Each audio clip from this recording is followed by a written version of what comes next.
Hi students, in this video we going to see about partnership accounts, especially focus on the journal entries at the time of the admission of the partners. Step into the question. P and Q are the partners in a firm sharing profit in the ratio of 4:3. இப்போ first point நம்ம கொஷனில் கொடுத்துருக்கிறது என்னென்னு பார்த்தீங்கன்னா old partners அதாவது B and Q பார்ட்னர்ஸாக இருக்காங்க. அவங்களோட ratio பார்த்தீங்கன்னா 4:3. And then 1st Jan 2011 they decide to admit R as a partner. So இங்கே ஆல்ரெடி 2 பார்ட்னர்ஸ் சேர்ந்து பிஸ்னஸ் ரன் பண்ணிருக்காங்க. தேர்ட் பார்ட்னர் ஒருத்தங்க அட்மிட் பண்ணுறாங்க, ஓகேவா? And then R brought in rupees 60,000 as his capital and rupees 14,000 for 1/3 share of the goodwill premium. இப்போ R உள்ளே வர டைமில், அதாவது அட்மிஷன் டைமில் ஆர் என்ன பண்ணுறாங்கன்னு பார்த்தீங்கன்னா கேபிட்டல் அண்ட் குட்வில் கொண்டு வராங்க, ஓகேங்களா? So capital 60,000 and goodwill 14,000 rupees கொண்டு வராங்க. And then R's admission goodwill appeared in the books of the firm at rupees 21,000. At the time of the admission of the R already ஃபர்மில் goodwill எவ்வளோ இருக்குதுன்னு பார்த்தீங்கன்னா rupees 21,000 இருக்குது, ஓகேங்களா?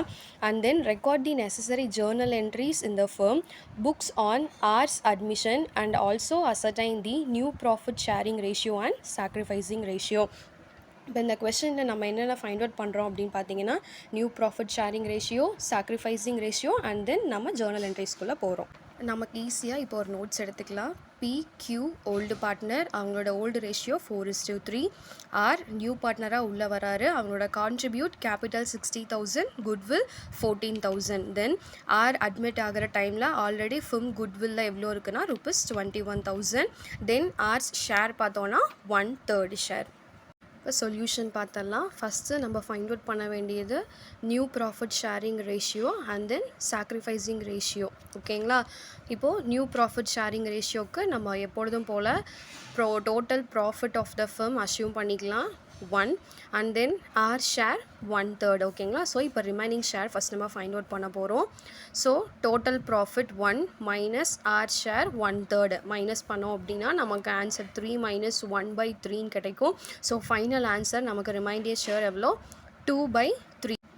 New ரேஷியோக்குள்ளே பார்ட்னர்ஸோட share நம்ம இப்போ ஃபைண்ட் அவுட் பண்ணிடலாம். அதோட ஃபார்முலா என்னென்னு பார்த்தோன்னா old ratio into remainder share. So இப்போ ஃபஸ்ட்டு P ஷேரோடது ஃபைண்ட் அவுட் பண்ணிடலாம்.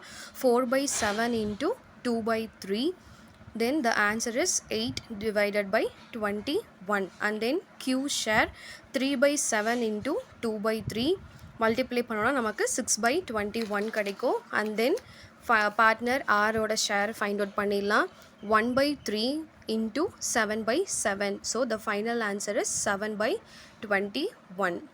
So new ratio is equal to 8:6:7.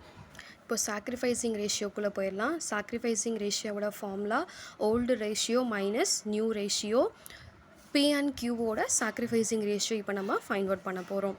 First P share is equal to old ratio 4/7 minus new ratio 8/21. So next step 4 into 3/7 into 3 minus 8/21. இது ஏன் நம்ம இப்படி பண்ணுறோம் அப்படின்னா denominator வந்து நமக்கு சேமாக கிடைக்கணும் அப்படிங்கிறதுக்காக நம்ம என்ன பண்ணுறோம் அப்படின்னா ஓல்டு ரேஷியோவை 3ஆல் மல்டிப்ளை பண்ணுறோம். 12 minus 8/21. Then the final answer is 4/21. Next Q share is equal to same old ratio minus new ratio. Old ratio 3/7, new ratio 6/21. இதுலேயும் நமக்கு என்ன இருக்குது, டினாமினேட்டர் ஈக்குவலாக இல்லை. ஸோ நம்ம என்ன பண்ணுறோம், ஓல்டு ரேஷியோவை 3ஆல் மல்டிப்ளை பண்ணுறோம். So 3/7 into 3 minus 6/21. 9 minus 6/21 is equal to final answer is 3/21. So the sacrificing ratio of P and Q is equal to 4:3. Final step journal entries குள்ள போயிடலாம். journal entryயோட format இதுதான், particulars, debit and credit. First journal entry R admit ஆகும்போது already ஃபர்மில் இருந்த goodwill rupees 21,000 பார்த்தோம் இல்லையா, அதை வந்து ஓல்டு ப்ராஃபிட் ரேஷியோ 4:3 படி P and Q பார்ட்னர்ஸ்க்கு நம்ம என்ன பண்ண போகிறோம்னா ஸ்ப்ளிட் பண்ண போகிறோம். ஸோ அதோட journal entry P's capital account debtor, Q's capital account debtor to goodwill account. So P's share 12,000, Q's share 9,000. ஓகேங்களா? இதோட narration being the existing goodwill written off prior to R's admission in the old ratio 4:3.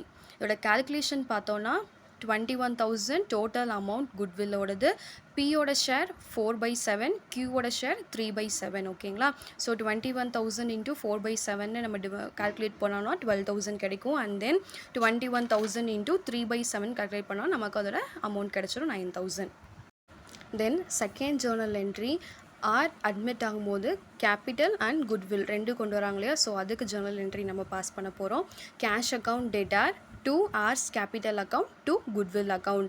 So capital 60,000, goodwill 14,000, total value, total cash R கொண்டு வந்தது 74,000. இதோட narration பார்த்தோன்னா being cash brought in by R towards his capital and goodwill. Final journal entry R கொண்டு வந்த goodwill cash P and கியூக்கு நம்ம sacrificing ratio படி split பண்ணி கொடுக்க போகிறோம். ஸோ அதோட journal entry goodwill account debtor to P's capital account to Q's capital account. Total goodwill cash R கொண்டு வந்தது 14,000.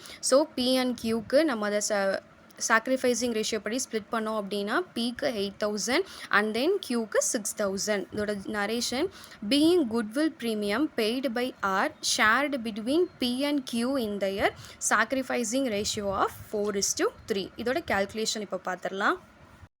ஆர்ஸ் குட்வில் ஸ்ப்ளிட் பண்ணி சாக்ரிஃபைசிங் ரேஷியோ படி பி அண்ட் கியூக்கு நம்ம ஸ்ப்ளிட் பண்ண போகிறோம். So P is equal to 14,000 into 4/7 and then Q is equal to 14 into 3/7. So பியோட share 8,000 and then கியூவோட ஷேர் 6,000. Thank you students.